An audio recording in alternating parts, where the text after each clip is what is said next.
Is there a helpful connection between Zen training and swordsmanship? Well, Takuan Sōhō thought so. He's a Zen master from Japan, and he taught Zen to master samurai like Miyamoto Musashi and Yagyū Munenori. And we're examining the book called The Unfettered Mind, which is a book that Takuan wrote. And the subtitle is Writings from a Zen Master to a Master Swordsman. Well, the Zen Master is Takuan Sōhō, and the Master Swordsman is Yagyū Munenori. Well, are Zen and swordsmanship compatible? In Zen Buddhism, we're learning how to live more peacefully and in harmony with life. Swordsmanship is about training ourselves to be able to kill, destroy. Well, what we're investigating is the mental training in Zen and how it can help us fight when we have to. If you remember, this is what a warrior does. Fighting is a last resort, not the first resort.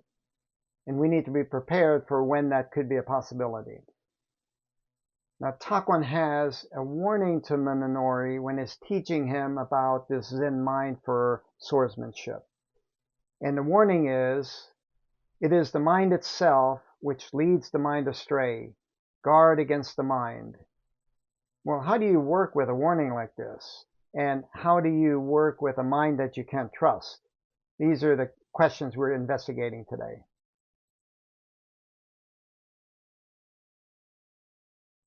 Japan was transitioning from war to peace at the end of the 16th century and the beginning of the 17th century. Violence was everywhere in the 16th century of Japan. There had been war for over 100 years. These culminated in the Battle of Shikigahara in 1600. Ieyasu Tokugawa won the battle and consolidated power. This ended the long war and brought peace to Japan. This peace, though, presented a new dilemma for Ieyasu. What do you do with a samurai class who have known nothing but war and fighting for over a century? How would you direct their energies now during peacetime? The answer Ieyasu found was a shift in their focus. He directed them toward a focus on studying philosophy, Buddhism, and calligraphy. The need to retain peace sent the samurai on an internal journey into their own psychology. Zen training was perfect for helping them do this. Takuan Sōhō lived in the middle of this transition to peace.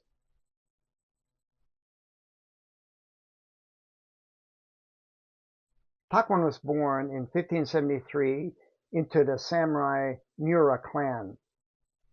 He started learning Buddhism at age 8. At age 10, he entered a monastery.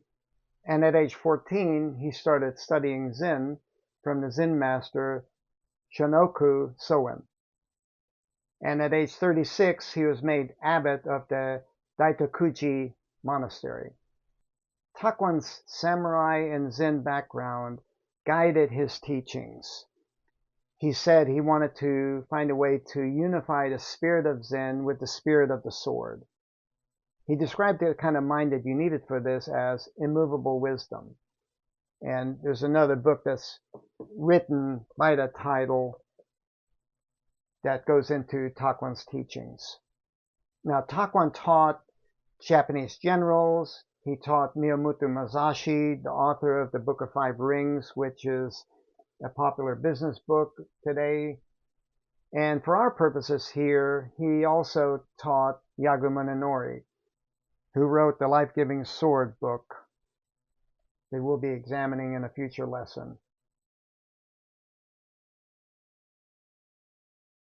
Let's first go into this mind that Takuan says we need to guard against. In Takuan's language, he said the mind is taken by the sword. Well, what does that mean?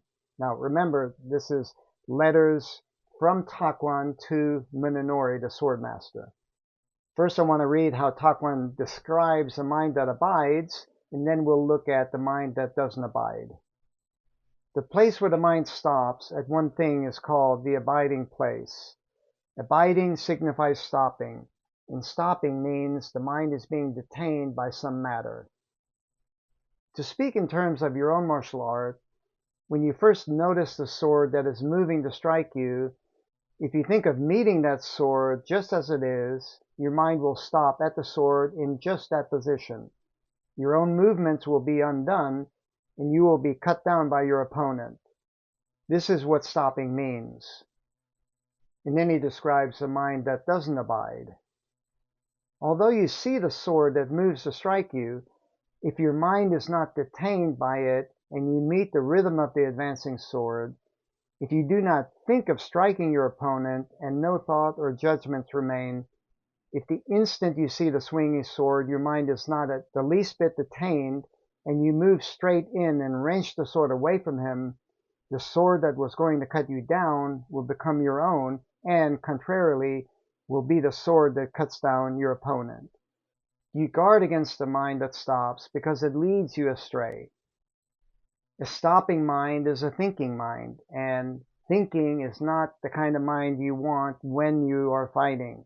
You need a mind that is aware. You need a mind that allows attention to flow as the fight is unfolding. So not abiding equals a mind that you can begin to trust. Takuan has an interesting way of phrasing these things, and one way he does it is he talks about putting the mind. Like, where do you put the mind? Well, in our modern mental training language, it would basically be, what do you focus on? And Takuan describes it this way.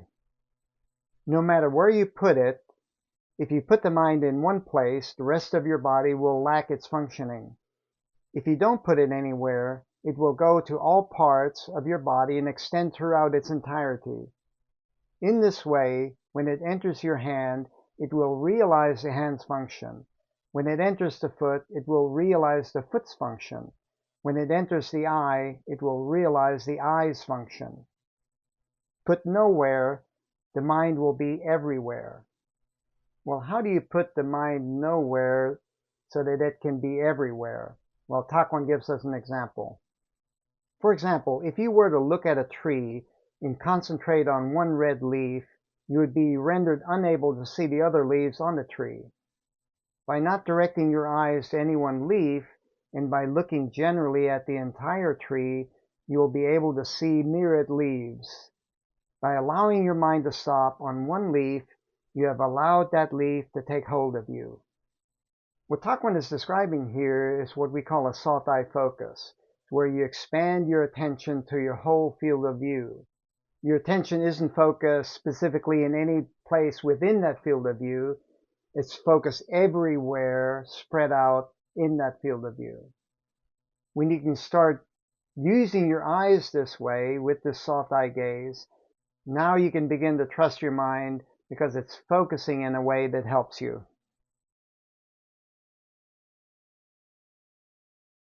Takuan says, when the mind's movements cease, the stopping mind moves, but does not move at all. Well, Takuan is creating a paradox here, and it's kind of confusing. He's saying that the mind you need moves, but really doesn't move. He's kind of contradicting himself. But I think we can understand paradoxes because they're created when we use an either-or perspective. Like, we either need to stop or move, and then we try to make a statement that includes both of those. Paradox, in other words, is created because we think we only have one mind. We have a mind that moves by stopping, or we have a mind that stops by moving. Well, that's just confusing. But we can clear up that paradox when we shift this either-or perspective to a both-and perspective. We both have a mind that stops, and we have a mind that moves. And we call this unmoved mind and a mind that moves. This is the flexible, agile mind that we've been investigating. And I've dissected this all in Warrior Lesson number 9 about what constitutes a free mind. An unmoved mind of awareness and a flexible, agile mind of attention.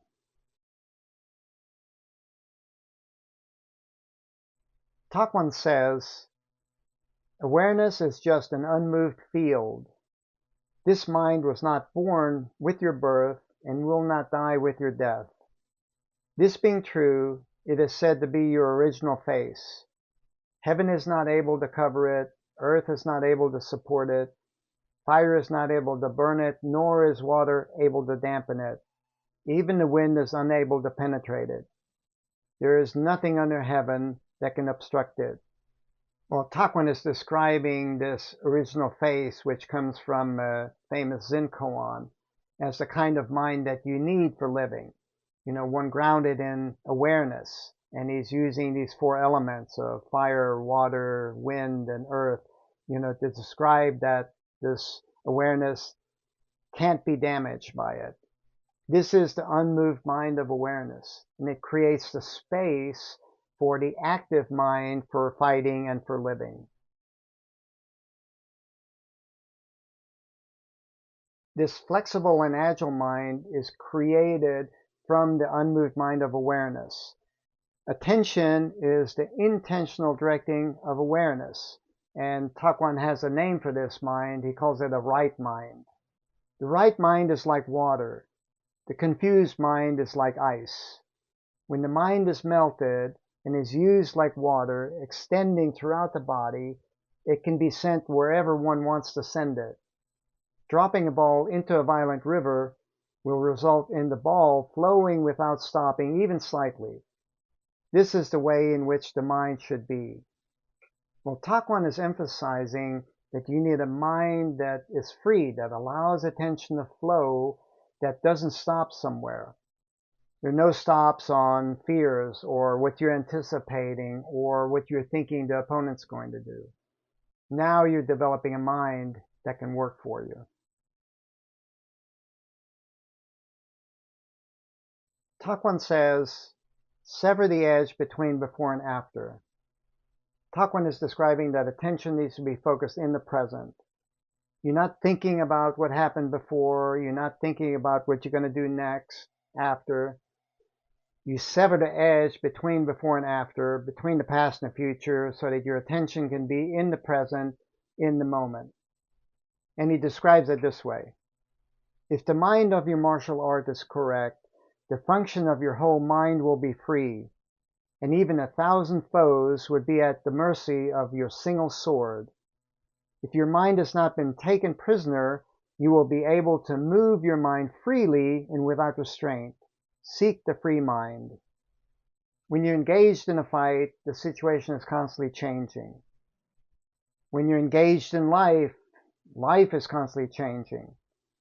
The free mind allows your attention to flow as the fight is unfolding or as life is unfolding. I really like the way Takuan talks about your mind is taken prisoner. In the free mind lesson, we talked about attention being locked in a mental prison of your own making. So really what he's describing here is how to unlock that prison so that attention can flow freely to the task.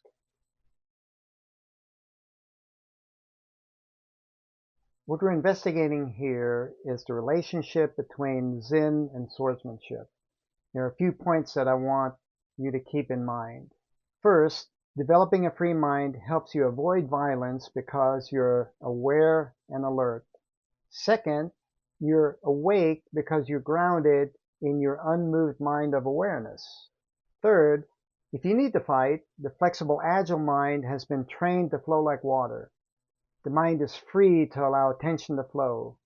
This is your free mind, your mind for fighting, or for exerting effort when dealing with life's challenges. The free mind flows with change. The reality is that life includes creation and destruction. It includes peace and fighting. And we can use Zen training to create this free mind to achieve both ends. We can live peacefully because we've developed awareness, and we can use the mind for fighting when we need to. We can deal with Takuan's warning, if you remember what it is. It's the mind itself that leads the mind astray. Guard against this mind. This is the mind we guard against. It stops because we're focused on what we think is going to happen instead of what is actually happening. We guard against it by developing this free mind, and this is a mind that we can trust. You need to have basic drills that you can practice to develop your mental training. Here, Takuan is guiding us toward preventing the mind from stopping. So we need a tool for knowing how to put the mind nowhere so it can be everywhere, so to speak. And that tool is learning how to create a soft eye focus. We have a natural tendency to contract, which is generally unconscious. The mind contracts how we think. It diminishes our creativity. It diminishes our curiosity or ability to solve problems. Our body contracts by tensing, by getting tunnel vision, by our breath getting shallow, or even holding our breath. We simply reverse this unconscious tendency by consciously counteracting it with this expanded eye focus that we're developing here. Here's the drill. Relax the body. Relax the muscles around the eyes.